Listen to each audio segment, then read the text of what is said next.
ओम शांति। आज 31 दिसंबर 1966 का प्रातः क्लास। मीठे मीठे रूहानी बच्चों को रूहानी बाप ब्रह्मा तन से समझाए रहे। कैसे बच्चों से? रूहानी बच्चों से। और रूहानी बच्चे कैसे होते हैं? मीठे मीठे स्वभाव संस्कार वाले, बोल वाले। अगर रूहानी बच्चे नहीं हैं, देवान में आते हैं, जिस्मानी हैं, तो कड़वी भाषा बोलते होंगे, कड़वे वाइब्रेशन फैलाते होंगे। ऐसे बच्चों से बाप नहीं बोल समझाए रहे। बाप बैठ समझाते हैं किसमें? ब्रह्मा की तन में, अथवा ब्रह्मा मुखवंशावली ब्राह्मणों को समझाए रहे। मुखवंशावली ब्राह्मणों को नहीं समझाए रहे हैं। जो ब्रह्मा की कोख अर्थात गोद को ही याद करते रहते हो, जो ब्रह्मा की कोख को याद करते हो, गोद को याद करते हो, वो कौन से ब्राह्मण होंगे? जिन्होंने गोद ली होगी वो गोद को याद करते होंगे, और जिन्होंने गोद ली ही नहीं होगी वो गोद को याद भी नहीं करते होंगे। रसगुल्ला कौन याद करेगा? जिसने रसगुल्ला खाया होगा वो रसगुल्ला को याद करेगा। खाया ही नहीं होगा तो याद कहां से करेगा? तो ब्रह्मा मुखवंशावली बच्चों को समझाए रहे हैं। मुखवंशावली बच्चे न समझेंगे और न बाप उनको समझाते। मुखवंशावली कौन हुए? है यहाँ कोई कुखवंशावली बैठा है जिसने ब्रह्मा की गोद ली हो, है, और ब्रह्मा की गोद को याद करता हो? कोई बैठा है? कोई कुखवंशावली नहीं बैठा। सब मुखवंशावली बैठे हुए। मुखवंशावली अर्थात ब्रह्मा के मुख से जो बोल निकले उन बोलों को अपने जीवन में धारण करने वाला और दूसरों को धारण कराने वाला। ब्राह्मणों को शिक्षा कौन सी मिलती है? ब्रह्मा मुख से शिक्षा मिलती है। तो कौन सी शिक्षा मिलती है? सृष्टि के आदि मध्य अंत की शिक्षा मिलती है, जिसके लिए तुम त्रिकालदर्शी भी कहला सकते हो, सुदर्शन चक्रधारी भी कहला सकते हो। विष्णु कोई सुदर्शन चक्रधारी नहीं है क्या? जो विष्णु को चक्र दे दिया है चित्रों में, वास्तव में वो विष्णु के हाथ में चक्र नहीं है। तो मुखवंशावली ब्राह्मणों के हाथ में, कौन से हाथ में? बुद्ध रूपी हाथ में सुदर्शन चक्र है। स्व माने आत्मा, दर्शन माने 84 जन्मों का दर्शन। चक्र में सत्युग, त्रेता, द्वापर, कलयुग रूपी जो चक्र है उसमें 84 जन्म हम कैसे लेते हैं ये हम देखते हैं। न तो कोई कृष्ण को सुदर्शन चक्र है और न विष्णु को सुदर्शन चक्र है। कृष्ण तो सतयुग में जन्म लेगा, वहां स्वदर्शन की बात ही नहीं।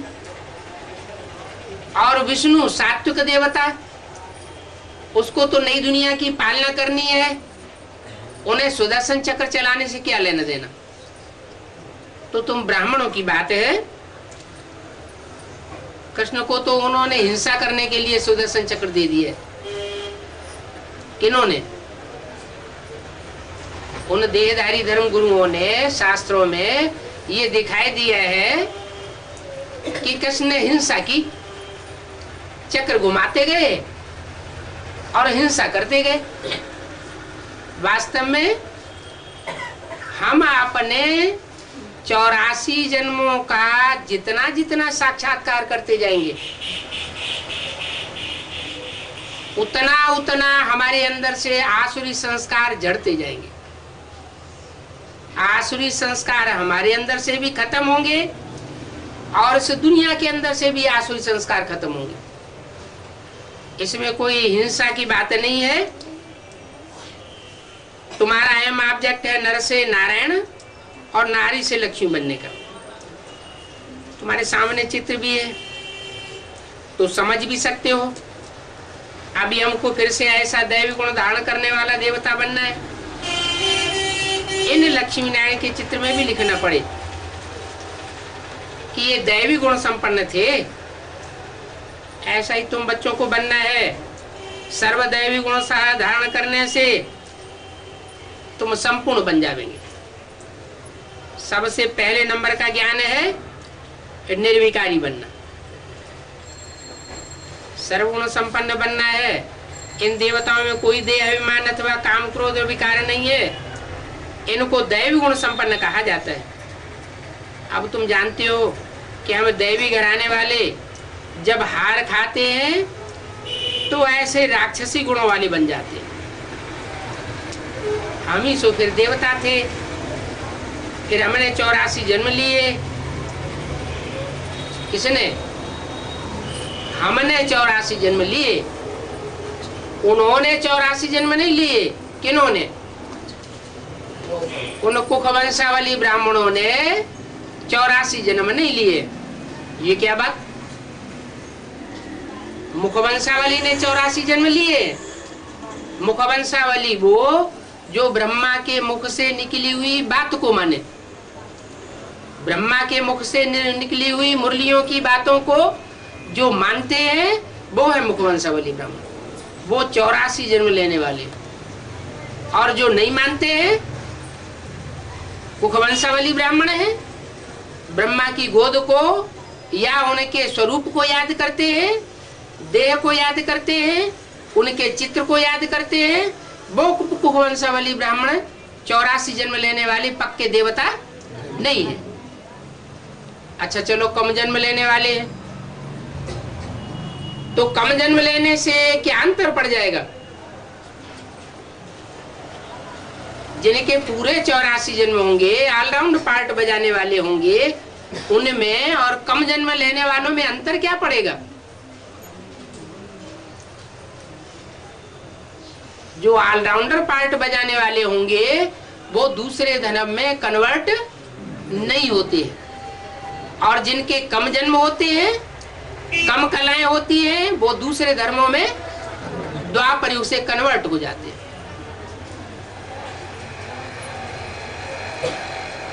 तो हम ही 84 जन्म देने वाले देवता थे। वर्ण के देवता से क्षत्रिय बनते हैं पहले, क्षत्रिय से वैश्य, वैश्य से शूद्र और फिर अब ब्राह्मण बने।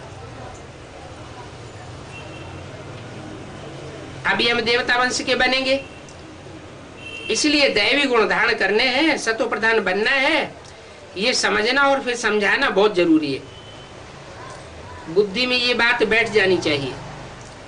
जो समझते हैं और समझाते हैं वो ही बनेंगे, जो करेंगे सो पावेंगे। इस समय सब मनुष्य है आसुरी गुण वाले। रावण राज्य, रावण राज्य में तो यह था राजा तथा प्रजा। गवर्नमेंट भी चाहती है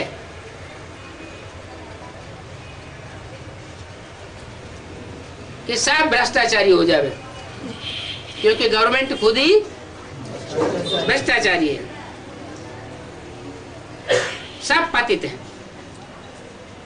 तुम्हारी ये भी रूहानी गुप्त गवर्नमेंट है। सिवाय गवर्नमेंट के स्वराज्य कोई स्थापन नहीं कर सकता। वो गवर्नमेंट जब स्थापन हुई, कांग्रेसी गवर्नमेंट, तो बापू गांधी ने बीड़ा उठाया कि हम स्वराज्य स्थापन करेंगे, लेकिन स्वराज्य तो स्थापन हुआ नहीं और ही रावण राज्य स्थापन हो गया। ये रूहानी गवर्नमेंट है और उनकी है जिस्मानी गवर्नमेंट। परंतु कृष्ण का नाम डालने से पांडवों को भी जिस्मानी आजादी दे दिया है। नाम किसका डाल दिया है? गीता में नाम किसका डाला है? कृष्ण का नाम डाला है। शूटिंग किसने की? कृष्ण का नाम डालने की किसने शूटिंग की? ब्रॉड ड्रामा में जो गीता लिखी गई मनुष्यों के द्वारा, उसमें बाद में कृष्ण का नाम डाला गया। वो तो 2500 साल की बात हुई, भक्ति मार्ग की बात हुई।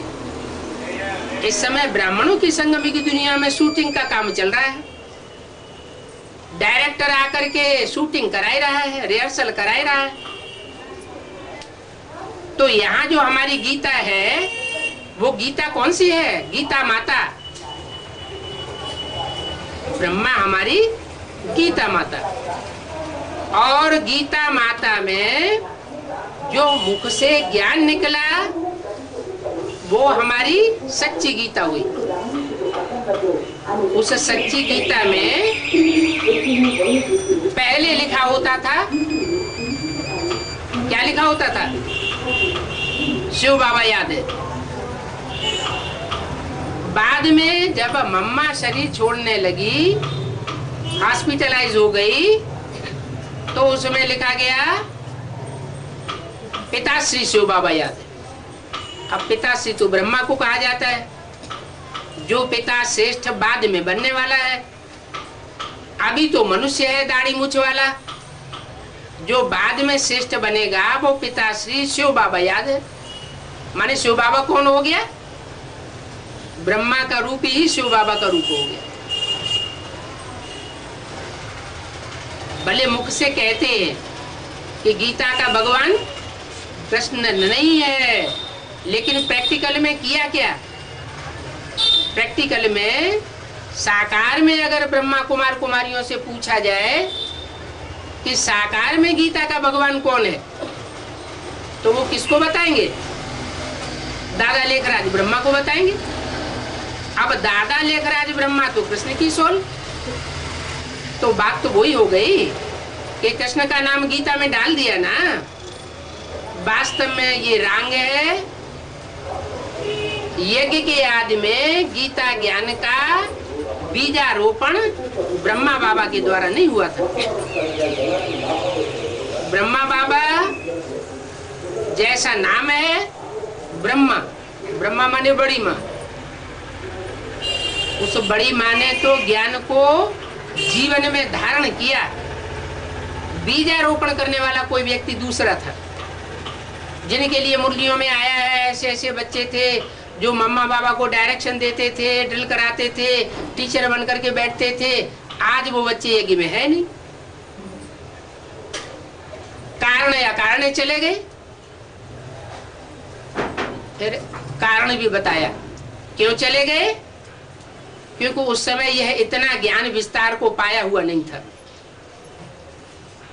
वो आत्माएं तो बुद्धिमान बाप के बुद्धिमान बच्चे थे। जब यज्ञ का आरंभ हुआ तो भक्ति मार्ग का फाउंडेशन डाला जा रहा था। ओम ओम ध्वनि का उच्चारण होता था, जैसा शास्त्रों में भी लिखा हुआ है। सृष्टि की जब रचना की शुरुआत हुई तो ब्रह्मा के मुख से सबसे पहला शब्द निकला ओम। बात कहाँ की है? ब्राह्मणों की संगमी की दुनिया की फाउंडेशन की बात है। पुरानी संस्कृत की गीता के अर्थ बैठ करके सुनाते थे।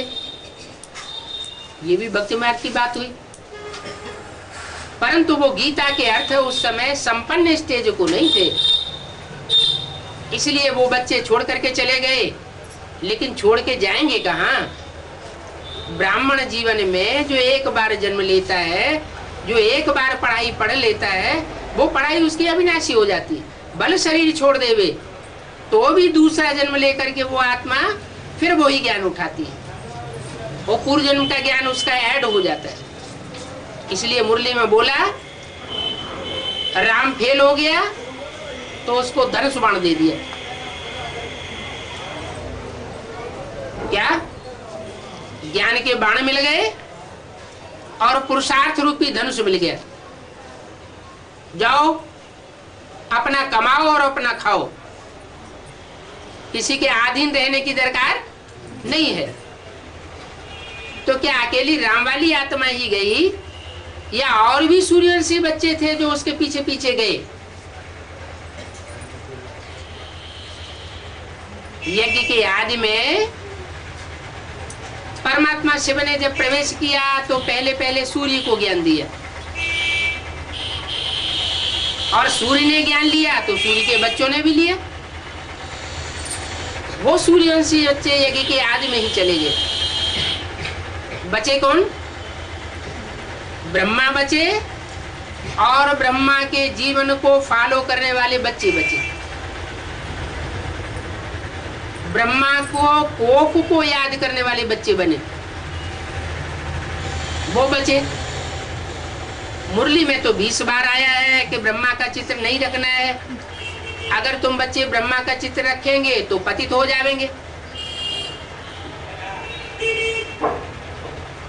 लेकिन जो कुखवंशावली होंगे वो कोख की बात को ज्यादा ध्यान देंगे या मुख की बात को ज्यादा ध्यान देंगे? मुख की बात को ध्यान नहीं दे सकते। तो उन्होंने बाबा के चित्र को अभी तक भी नहीं छोड़ा। मुरली में भले बोला गया कि ब्रह्मा का चित्र समझाने के लिए तो त्रिमूर्ति में रखा ही हुआ है, अलग से ब्रह्मा का चित्र रखने की कोई दरकार नहीं। लेकिन जिनकी समझ में नहीं आना है, जिनको वर्षा नहीं लेना है पूरे 84 जन्म का डायरेक्ट बाप से, वो नहीं ले सकते। राधा कृष्ण जैसी आत्माएं वो भगवान बाप से डायरेक्ट वर्षा लेंगी या अपने माँ बाप देवी देवताओं से वर्षा लेंगी? देवी देवताओं से वर्षा लेंगी। तो जो देवी देवताएं हैं खुद पुरुषार्थ करके देवत्व पद पाते हैं और डायरेक्ट भगवान से पद पाते हैं। नर से डायरेक्ट नारायण बनते हैं, नारी से लक्ष्मी बनते हैं, वो ऊंचे हुए। या जो देवताओं से प्राप्ति करते हैं जन्म लेकर, वो ऊंचे हुए। डायरेक्ट जो प्राप्ति करते हैं वो ऊंचे हुए। इसलिए बाप कहते हैं तुम मेरे मुखवंशावली बच्चे हो और तुम पूरे 84 जन्मों का वर्षा लेने वाले हो। एक जन्म भी तुम्हारा कम नहीं होता है। मैं तुमको सन्मुख बैठ करके समझाता हूं, उन कुखवंशावली ब्राह्मणों को मैं सन्मुख बैठ करके नहीं समझाता हूं। तुम उनको कितनी भी बार जा करके कहो,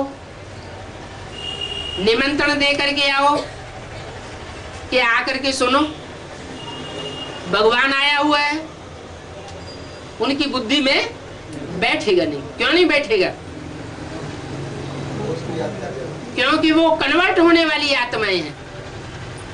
जो कच्ची कन्वर्ट होने वाली आत्माएं हैं वो यज्ञ के आदि में भी उन्होंने ध्यान नहीं दिया, ब्रह्मा की बातों पर नहीं ध्यान दिया। अभी गुलजार दादी के तन में ब्रह्मा की सोल प्रवेश करती है, उन बातों पर भी ध्यान नहीं देते। अगर आप उनको समझाएं कि ब्रह्मा बाबा ने इस बात को इस अर्थ में कहा है, तो कहेंगे ये तुम्हारी अपने बाबा की मुरली है, हमें सुनने की दरकार नहीं है। बाप कहते हैं तुम मेरे मुखवंशावली बच्चे स्वराज्य स्थापन करेंगे। कुखवंशावली स्वराज्य स्थापन नहीं कर सकते। ये रूहानी गवर्नमेंट है, इन बातों को अभी तुम्हारी सिवाय कोई नहीं समझेगा। अभी तुम बच्चों को अपनी अवस्था को जमाना है। माया तुम्हारी अवस्था को ऊपर नीचे करेगी, खूब परीक्षा लेगी, लेकिन क्या करना है?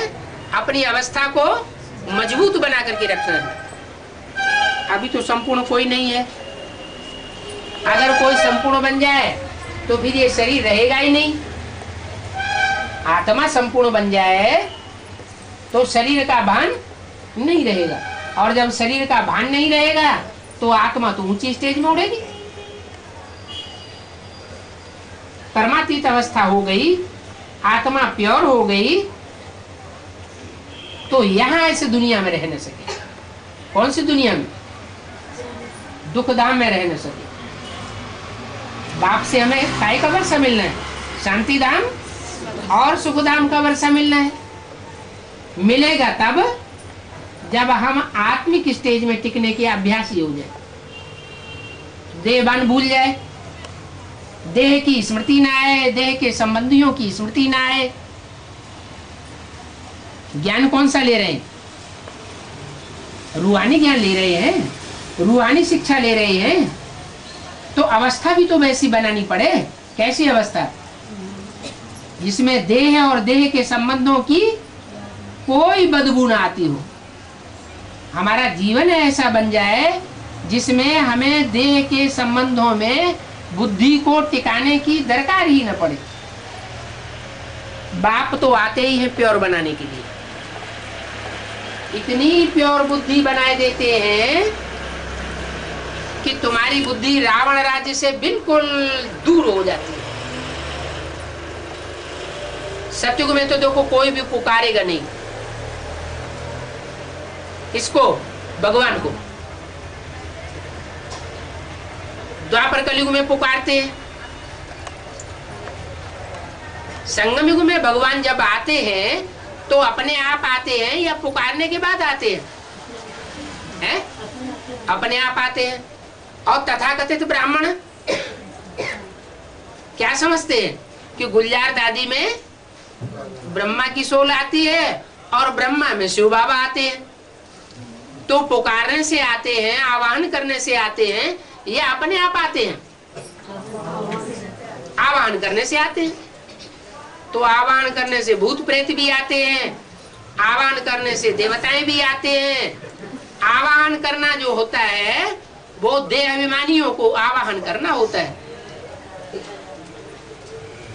आत्मा अभिमानी जो सदैव है, जिसको कहते हैं सदा शिव, उसको कोई मान मर्तबा लेने की दरकार नहीं है। वो तो बिना बुलाए आता है। ऐसे नहीं कि वो निमंत्रण दिया जाएगा तब वो आएगा। 63 जन्म भी वो निमंत्रण देने पर नहीं आया, जब आया तो अपने आप आया।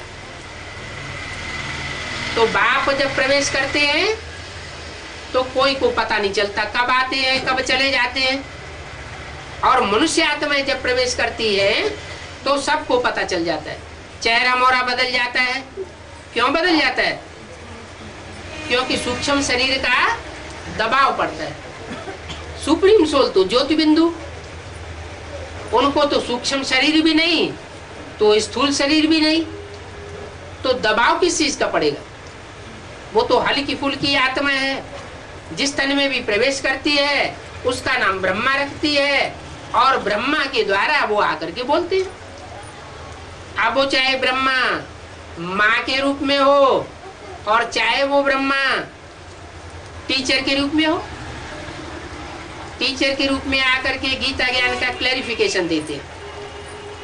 क्लैरिफिकेशन जब देते हैं तो एक एक मुरली के महावाक्य का हिज्जे हिज्जे करके समझा देते हैं। मुरली का कोई भी वाक्य ऐसा नहीं रह जाता जो कोई ब्राह्मण समझ न सके। और बाप एक एक बात क्लियर करके समझाते हैं। देहदारी धर्म गुरुओं की सभा में कोई बीच में प्रश्न नहीं कर सकता, सवाल जवाब नहीं कर सकता। और बाप कहते हैं मैं तो थोड़े थोड़े बच्चों को आकर के समझाता हूं। मैं लाउड स्पीकर पर आकर के पढ़ाई नहीं पढ़ाता, मैं थोड़े थोड़े बच्चों को इसलिए समझाता हूं कि बच्चे अपनी एक एक शंका का समाधान कर सके। तो कितना अंतर है, उन गुरुओं में कितना अंतर है और बाप की पढ़ाई में कितना अंतर है।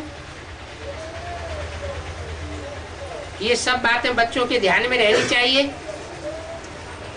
अपने पर भी ध्यान देना, हमारे में कौन सा आसुरी अवगुण है।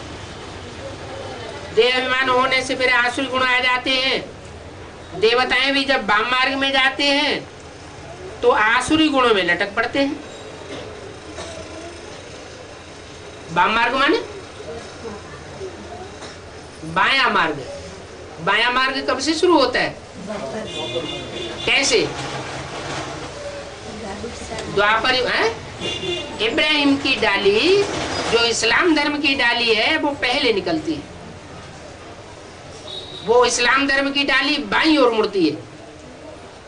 बायां हाथ जो है वो अशुभ सूचक होता है, दायां हाथ शुभ सूचक होता है। दाएं हाथ से दान धर्म किया जाता है, अच्छे कर्म किए जाते हैं, और बाएं हाथ से गंदगी साफ की जाती है। तो दुनिया में जो भी धर्म आए उनमें कोई धर्म है दाईं ओर के भारतीय धर्म, और कोई धर्म है बाईं ओर के। जो बाईं ओर के धर्म है वो सब विदेशी धर्म। विदेशी धर्मों में व्यभिचार को बुरा नहीं माना जाता। एक स्त्री अपने जीवन में अनेकों शादियां कर सकती है और सब उसको बड़ी अच्छी दृष्टि से देखते हैं। जो ज्यादा बच्चे पैदा करे उनको इनाम भी मिलते हैं। उस हिसाब से ज्यादा बच्चे पैदा करने वाले जो क्रिश्चियंस होते हैं वो कुत्ते बहुत पालते हैं। उन्हें कुत्तों से बहुत प्यार है, क्योंकि कुत्ते कुतरिया बहुत बच्चे पैदा करते हैं। भारत में व्यभिचार को बहुत बुरा माना जाता है। भारत में एक स्त्री अपने जीवन में एक ही पति करेगी, अगर कहीं दूसरा पति किया तो बहुत बुरा माना जाता है। मुसलमानों में भी ऐसे ही है।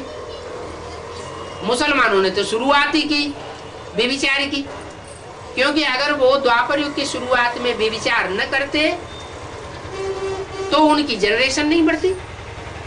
आज भी मुसलमान जनरेशन बढ़ाने के शौकीन है। हर देश में दुनिया में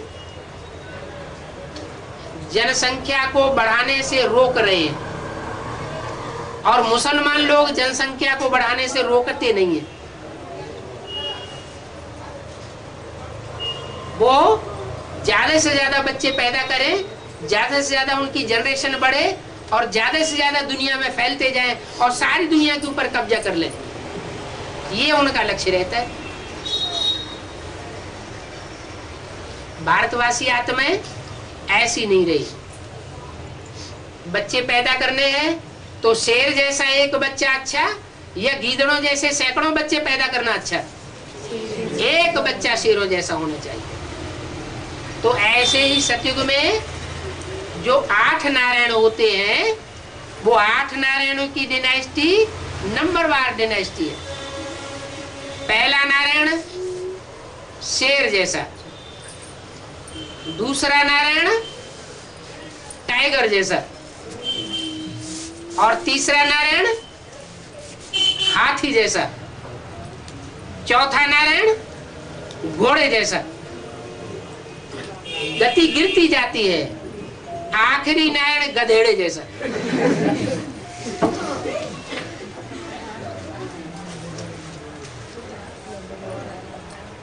तो गधेड़ों की मजात का राजा बनना अच्छा है, या शेर की मजात का छोटा बच्चा बनना अच्छा है?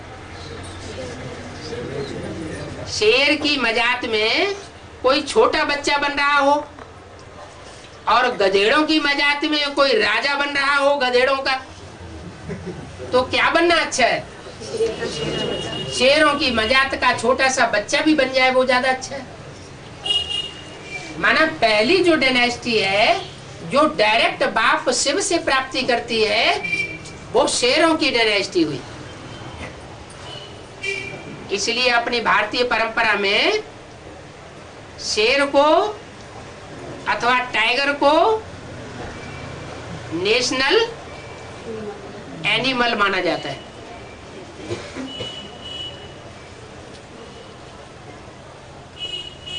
ये ऊंचे से ऊंचा लकब दिया हुआ है। झंडे का चित्र है, उसमें भी 3 शेर दिखाए जाते हैं। नोट, उसमें भी 3 शेर दिखाए जाते हैं। अशोक की लाट, उसमें भी 3 शेर दिखाते हैं।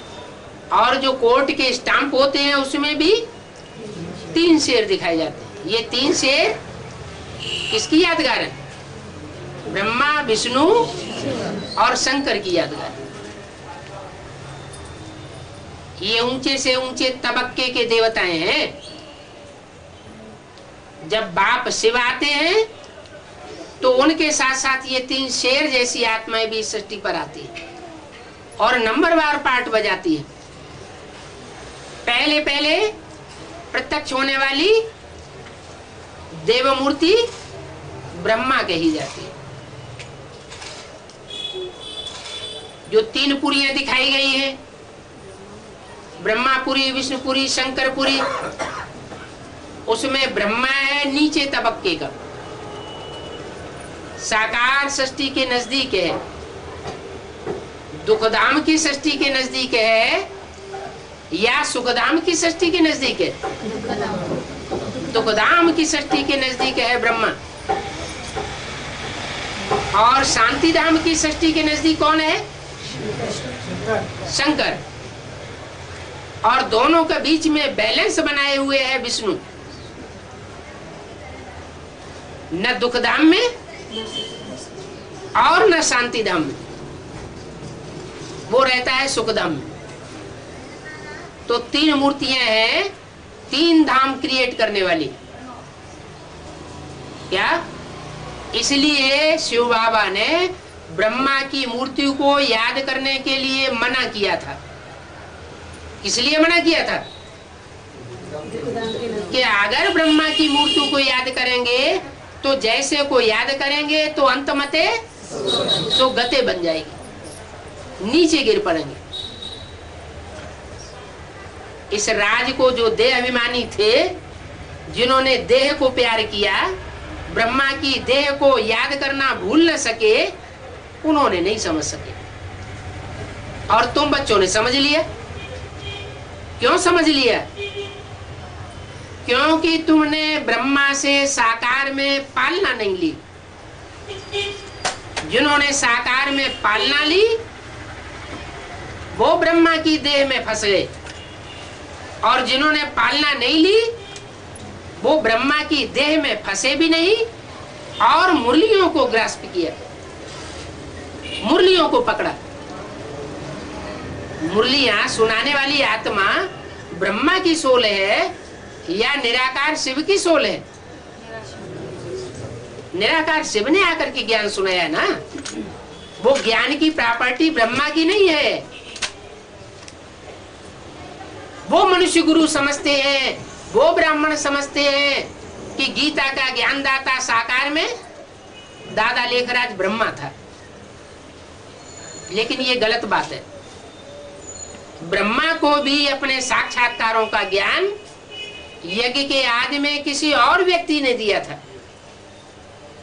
वो राम वाली आत्मा थी। इसलिए मुरली में बोला राम बाप को कहा जाता है, कृष्ण बच्चे को कहा जाता है। वो कृष्ण बच्चा मृदुल पार्ट बजाता है, मीठा मीठा प्यार भरा पार्ट बजाया, मीठी मीठी भाषा से ज्ञान दिया। उस मिठास में दुनिया के जितने भी धर्मों की श्रेष्ठ आत्माएं थी वो सब आकर के ब्राह्मण बनकर के इकट्ठी हो गई। इसलिए ब्राह्मणों की कुरियां गाई हुई है। 9 विशेष धर्म है तो 9 ब्राह्मणों की कुरियां गाई हुई है। कहते हैं 9 ऋषियों से 9 गोत्र पैदा हुए। उनमें सबसे श्रेष्ठ सूर्यवंशी, फिर है चंद्रवंशी, फिर है इस्लाम वंशी, फिर नंबरवार पुरुषार्थ अनुसार। जो नई दुनिया बनेगी वो इस्लामी बौद्धी क्रिश्चियंस के ग्रुप के द्वारा बनेगी या सूर्यवंशी चंद्रवंशियों के द्वारा बनेगी? जो सूर्यवंशी चंद्रवंशी आत्माएं होंगी वो नई दुनिया बनाने के निमित्त बनेगी। तो ज्ञान सूर्य का पार्ट हुआ शिव का, जिसे कहते हैं शिव शंकर भोलेनाथ, और ज्ञान चंद्रमा का पार्ट हुआ ब्रह्मा का, जो ब्रह्मा शंकर के मस्तक में भी दिखाया जाता है, जो अधूरा ब्रह्मा काली के मस्तक पर भी दिखाया जाता है, जो ब्रह्मा दुर्गा के मस्तक पर भी दिखाया जाता है।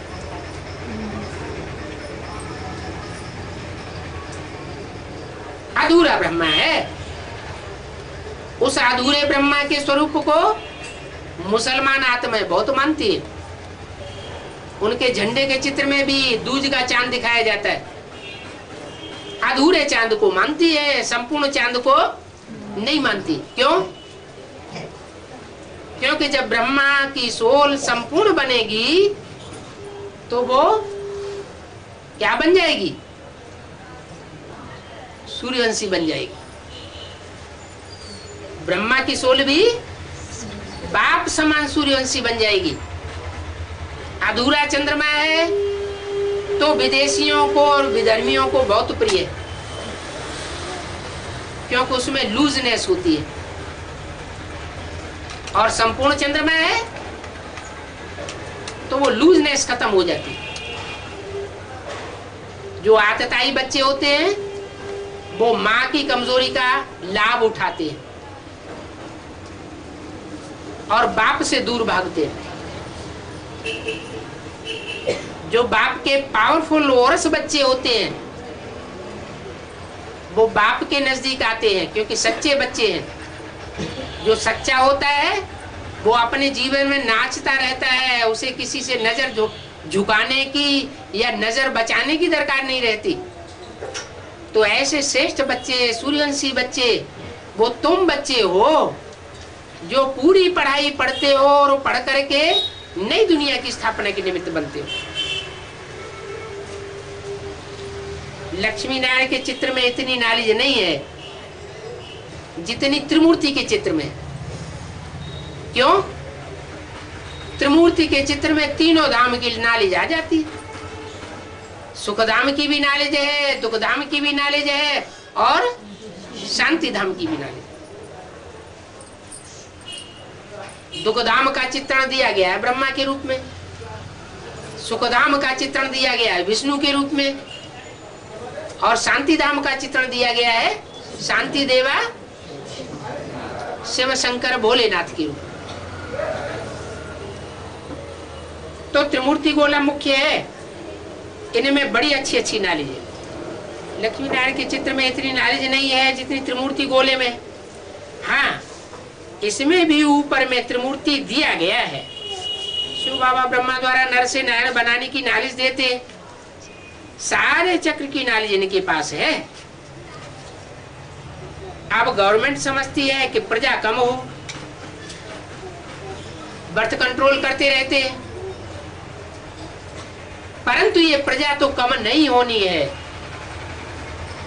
सन 47 से जब से ये गवर्नमेंट बनी है ये प्रयास करती है कि जनसंख्या न बढ़े।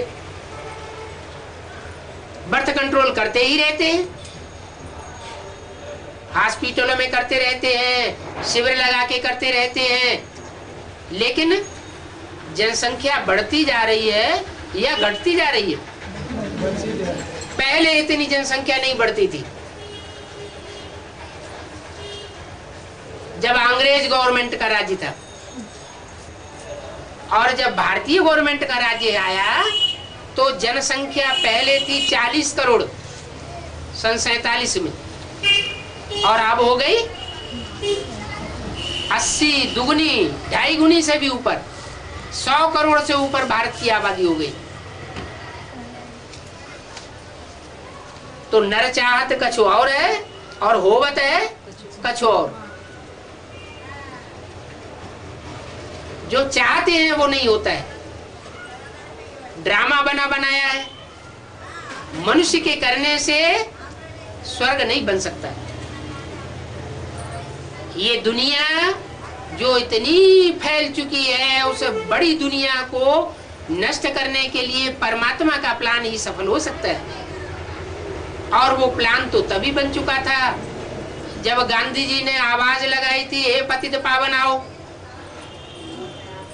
आवाज लगाने वालों को पता नहीं चला कि वो पतित पावन भारत में आ चुका। वो फैमिली प्लानिंग का शास्त्र है जो गाया हुआ है गीता, जिससे महाभारत गृह युद्ध हुआ और सारे कौरव और यादव खलास हो गए। कितने बचे? कहते हैं 5 पांडव बचे। माने उंगलियों पर गिने जाने योग्य थोड़ी सी आत्माएं बचती हैं। वो फैमिली प्लानिंग का शास्त्र है, गीता शास्त्र है, अब तैयार हो रहा है। वो हिंदू मुसलमान सिखों के जो शास्त्र हैं वो तो मनुष्य गुरुओं के बनाए हुए हैं। भारत में जो शास्त्र गीता शास्त्र है वो भी मनुष्यों का बनाया हुआ है। लेकिन उन शास्त्रों को कोई बैठ करके लिखता नहीं है, धर्म पिता नहीं लिखता है। धर्म पिता तो डायरेक्ट आकर के ज्ञान सुनाता है। जैसे इब्राहिम ने सुनाया, क्राइस्ट ने सुनाया, उन्होंने कोई बाइबल लिखी थोड़े ही। गुरु ग्रंथ साहब कोई गुरु नानक ने थोड़े ही लिखा, उन्हें तो बैठ करके सुनाया।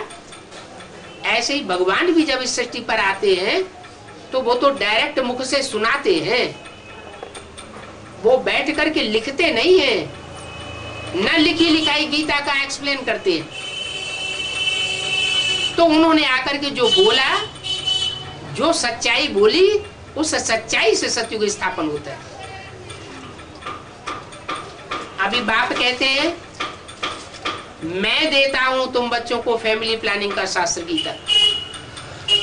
शास्त्र माने शासन करने वाली,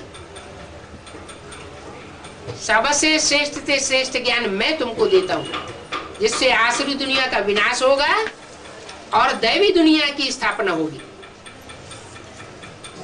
तो अभी दुनिया दुनियावी तरीके से कम नहीं होगी, ईश्वरीय ज्ञान के आधार पर ही दुनिया खलास होनी। अभी तो कलयुग का अंत है, देख तो रहने के लिए लोगों को जगह ही नहीं है। कितना नुकसान होता रहता है तुम समझा सकते हो।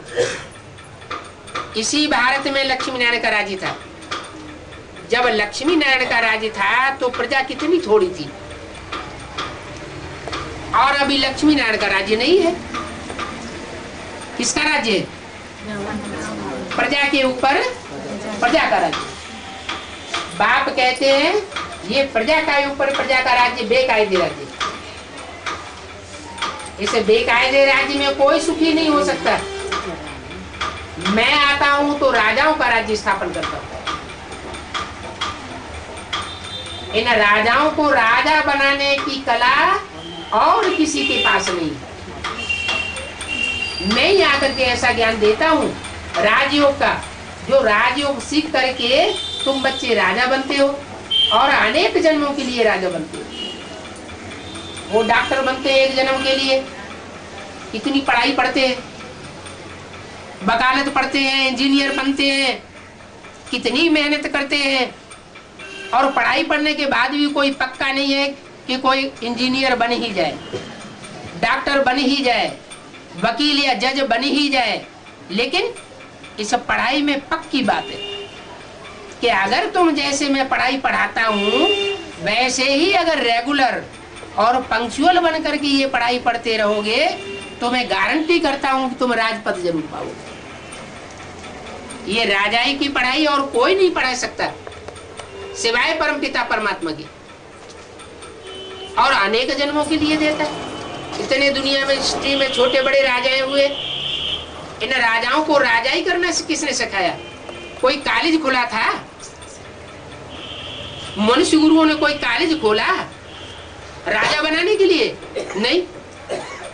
ये तो संगम युग में बाप आते हैं तो आकर के राजाई की पढ़ाई पढ़ाते हैं।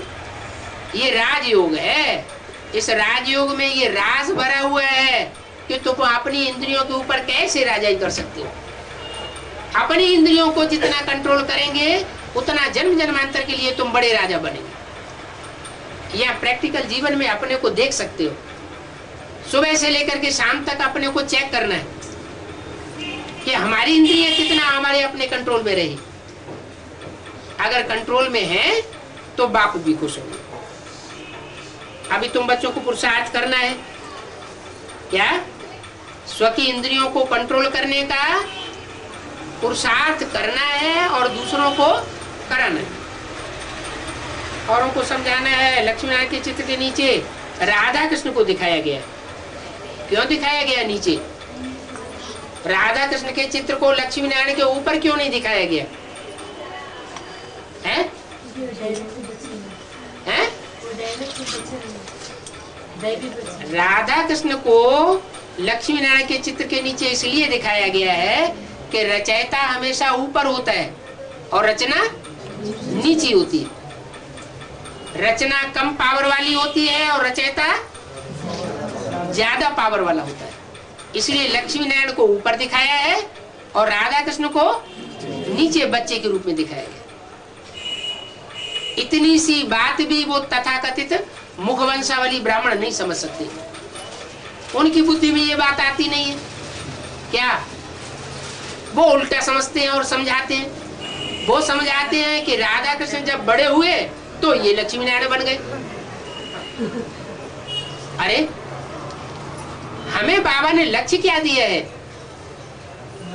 नर से नारायण बनने का लक्ष्य दिया है या नर से प्रिंस बनने का लक्ष्य दिया है? नर से नारायण बनने का लक्ष्य दिया है। राधा कृष्ण के रूप में मम्मा बाबा की आत्माएं जाकर के प्रिंस बनेंगी।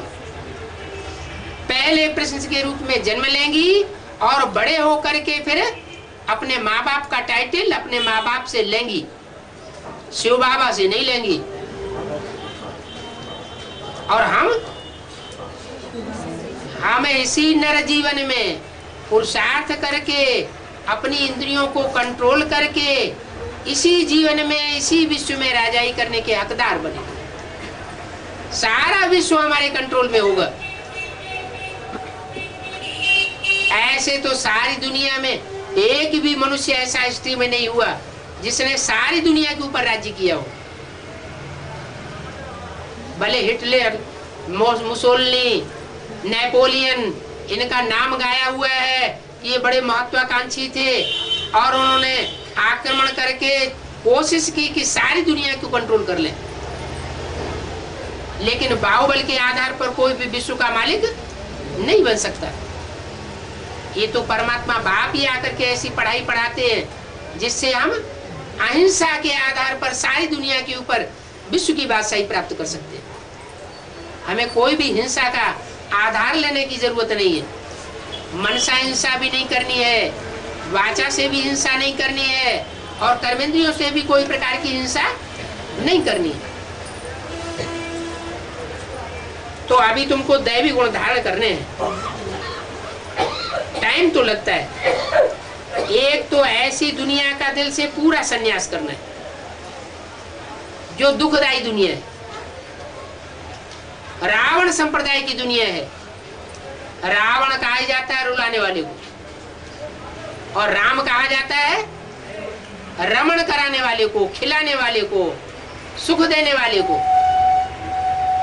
तो हमें तो राम राज्य लाना है। राम राज्य लाने के लिए राम की पहचान जरूरी है, रावण की भी पहचान जरूरी है। कहीं ऐसा ना हो कि हम रावण के पंजे में फंस जाएं। तो राम क्या है और रावण क्या है? रावण है अनेक प्रकार की मतें देने वाला और राम है एक तरह की मत देने वाला।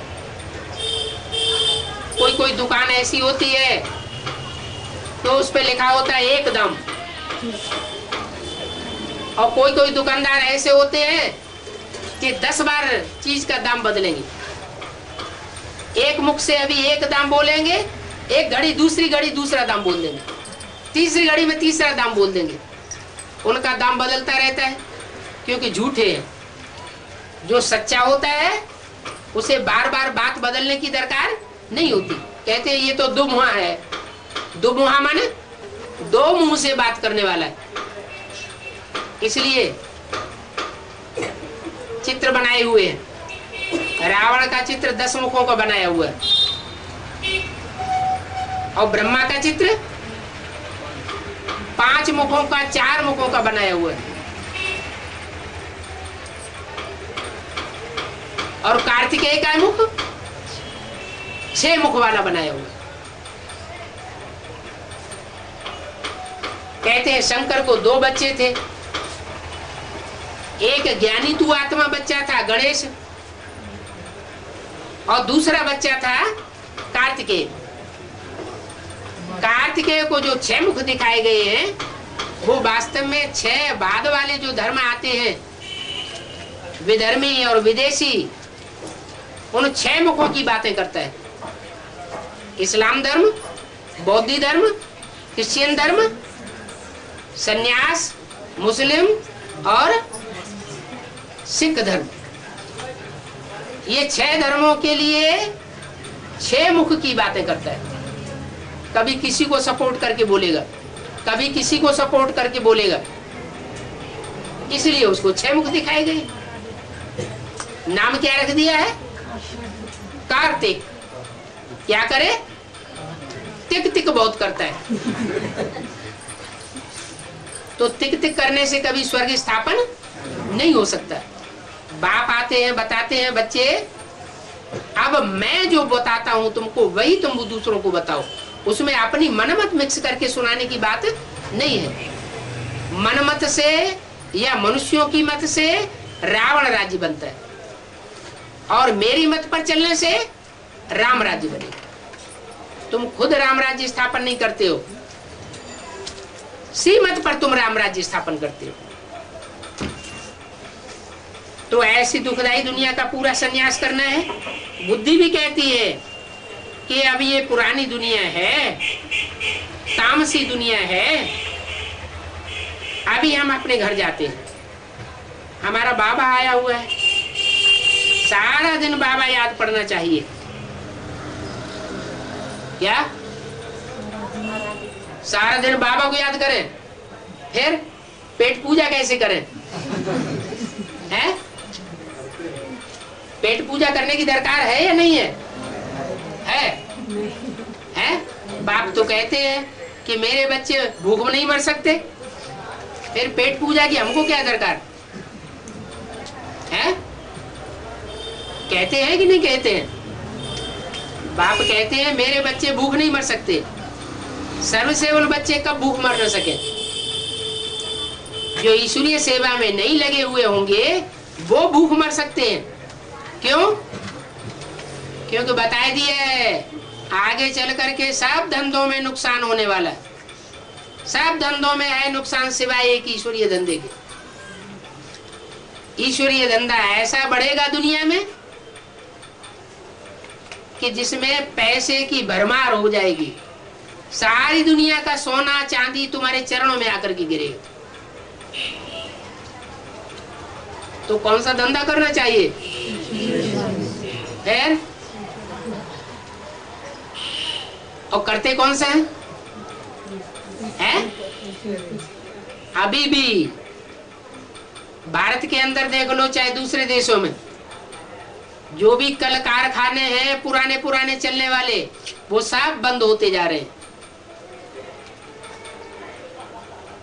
जो धंधाधोरी करते हैं वो जानते हैं कि छोटे छोटे धंधों में अब कोई कुछ फायदा होता नहीं है। जो बड़े बड़े धंधे चल रहे हैं बड़े लेवल पर, उनमें फायदा हो रहा है। वो फायदा जो होता है वो गरीबों को गरीब बनाता जा रहा है और साहूकारों को साहूकार बनाता जा रहा है। तो आखिर ये कब तक चलेगा? ऐसी स्थिति एक दिन आ जाएगी जो मारा मारी शुरू हो जाएगी। इसलिए बोला है मुरली में, जब विनाश शुरू होगा तो पहले पहले अकाल पड़ेगा। अकाल ऐसे ही नहीं कि बिल्कुल बरसात नहीं होती है तो ही अकाल पड़ता है। बहुत ज्यादा बरसात हो जाए तो भी अकाल हो जाएगा, क्योंकि कुछ पैदा नहीं होगा। बेमौसम बरसात हो जाती है तो भी कुछ पैदा नहीं होता और अकाल मालूम नहीं पड़ता है, क्योंकि गवर्नमेंट समझती है अगर हम अकाल अभी घोषित कर देंगे तो गवर्नमेंट पापाचारी साबित हो जाती है। अपने भारतीय शास्त्रों में तो ये लिखा हुआ है कि जो दुराचारी राजा होता है उसके राज्य में अकाल पड़ता है। इसलिए भारत की गवर्नमेंट अकाल घोषित नहीं करती है। अगर सच्चे अर्थों में पूछा जाए तो अकाल अभी भी पड़ा हुआ है। आखिर कब तक छुपाएंगे? आगे चल करके अकाल घोषित करना पड़ेगा। पानी की बूंद भी नहीं मिलेगी लोगों को। नोटों की गड्डियां पड़ी रहेंगी, इतनी महंगाई बढ़ जाएगी और खाने के लिए अन्न नहीं मिलेगा। लेकिन बाप के बच्चे भूख नहीं मर सकते। अभी भी खिचड़ी खाते हैं और तब भी आराम से खिचड़ी खाएंगे।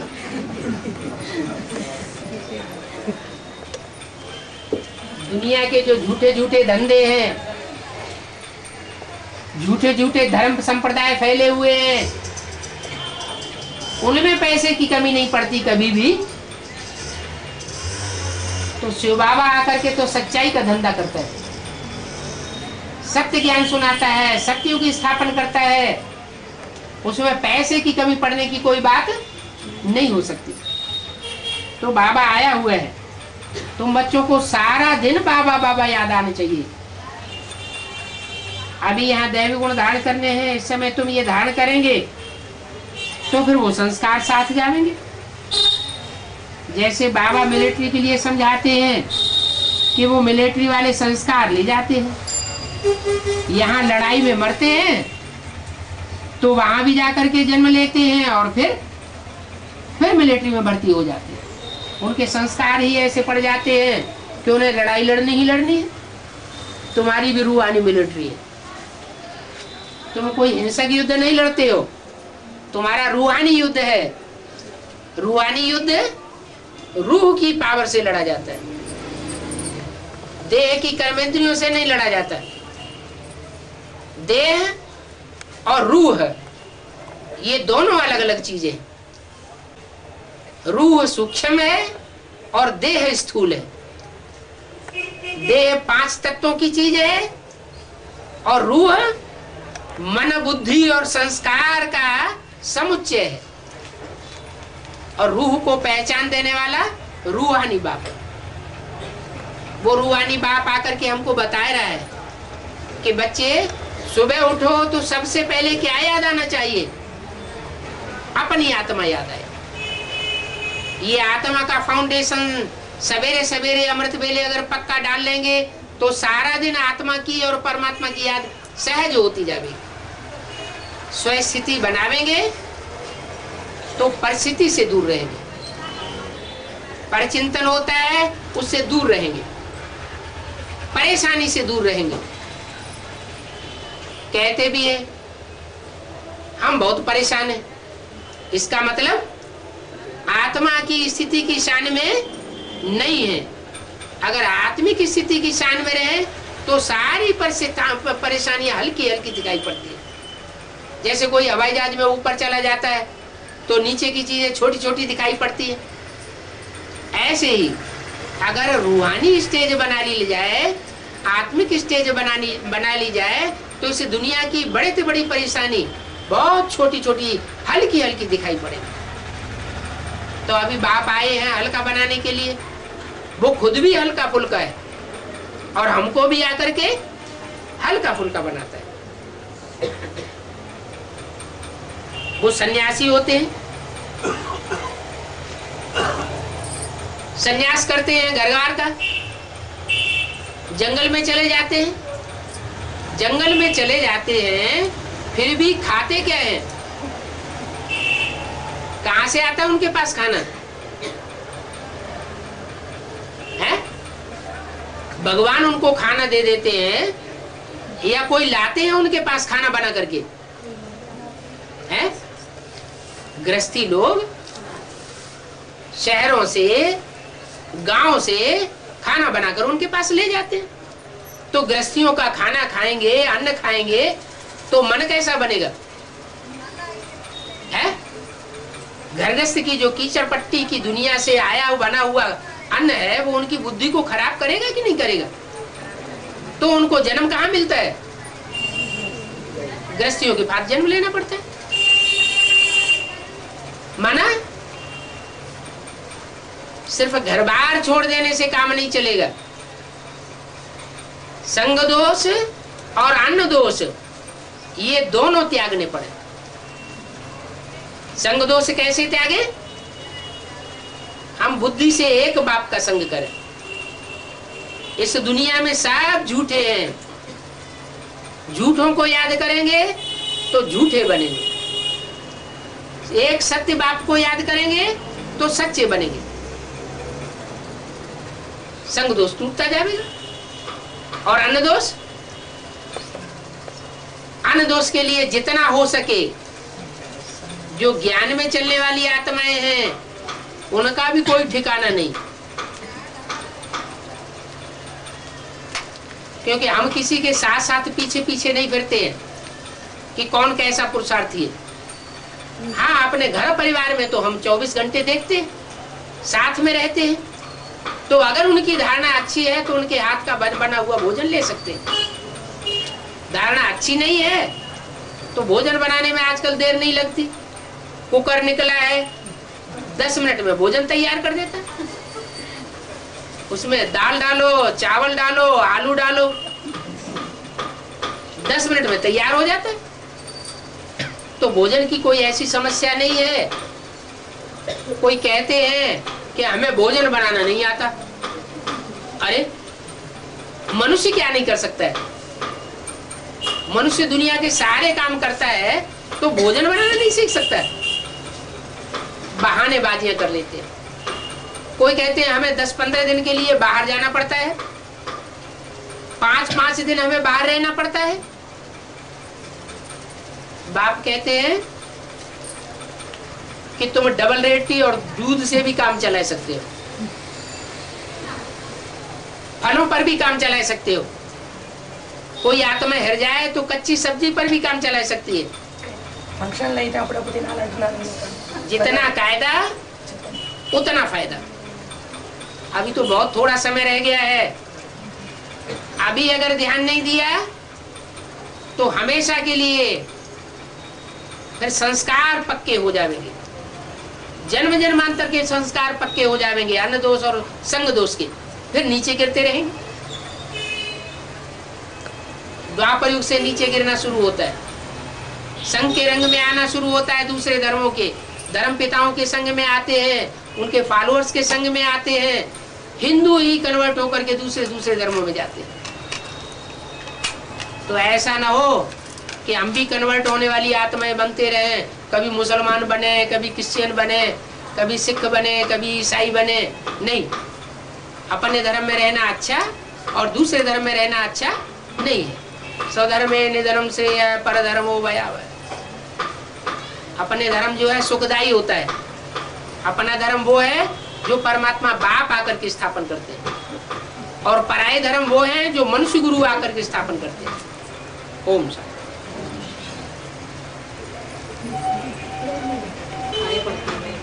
किसके फंक्शन में? తినకపోతే బాగుండదు, ఎవరైనా చనిపోయినప్పుడు పెళ్ళైనప్పుడు, ये फंक्शन लो ఎవరైనా చనిపోయినప్పుడు పెళ్ళైనప్పుడు, किसी का शादी हो या तो कोई मर गया हो तो ऐसे फंक्शन। और शादियों में जाकर के कोई सेवा कर पाए? భోజనం शादियों में जाते हैं, शादी में जाने का लक्ष्य क्या होता है हमारा? कि हम शादी में जाकर के कोई की सेवा करके आए। तो सेवा करके किसी को निकाल के लाए आज तक? భోజనం చేయకపోతే అన్నం है? नहीं लाए ना। तो शादी से हमारा क्या लेना देना? పెళ్లి నుంచి మనకేమి ఇవ్వదు లేదు తీసుకోవద్దు అప్పుడు ఏం ఎదుర్కో। जब हमारा शादी से लेना ही देना नहीं तो हम वहां जाकर के अन्न दोष में क्यों आए? शादी में जाएंगे, अन्न दोष और संग दोष तो लगेगा।